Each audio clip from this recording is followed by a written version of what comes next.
త్వరలో పెళ్లి చేసుకోబోతున్న టాలీవుడ్ బ్యూటీ సమంత ఇప్పుడు తన సినిమాలను చకచకా ఫినిష్ చేస్తోంది. శామ్ చేతిలో అన్ని క్రేజీ ప్రాజెక్టులే ఉండగా అన్నిటికంటే ఆసక్తి కలిగిస్తున్న టాలీవుడ్ మూవీ రామ్ చరణ్ నటిస్తున్న రంగస్థలం. తెలుగు, తమిళ్ సినిమా షూటింగ్స్ తో బిజీగా ఉంటున్న సమంత సెప్టెంబర్ నాటికి వీటన్నిటిని కంప్లీట్ చేయాలనే టార్గెట్ పెట్టుకుంది. ఇంతటి బిజీ షెడ్యూల్స్ మధ్యన కూడా తనకు దొరికిన కాసింత ఖాళీ టైంను అభిమానుల కోసం కేటాయించింది ఈ బ్యూటీ. తాజాగా ఈ భామ తన ఫ్యాన్స్ తో లైవ్ చాట్ లో పాల్గొంది.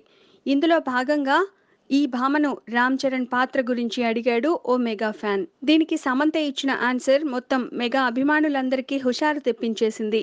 ఎంతో క్లిష్టమైన పరిస్థితుల్లో కూడా రామ్ చరణ్ తన బెస్ట్ అవుట్పుట్ అందిస్తున్నాడు. ఈ సినిమాలో తన పర్ఫార్మెన్స్ తో అందరికీ సర్ప్రైజ్ ఇస్తాడు అని చెప్పింది సమంత. తన కెరీర్ ప్రారంభం నుంచి ఇప్పటి వరకు చేసిన అన్ని పాత్రలకు విభిన్నంగా కంప్లీట్ మాస్ అవతారంలో కనిపించనున్నారు cherry.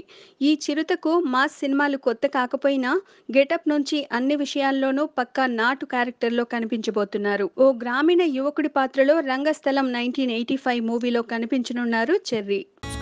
Please subscribe. Hi, it's me Purna. Please subscribe.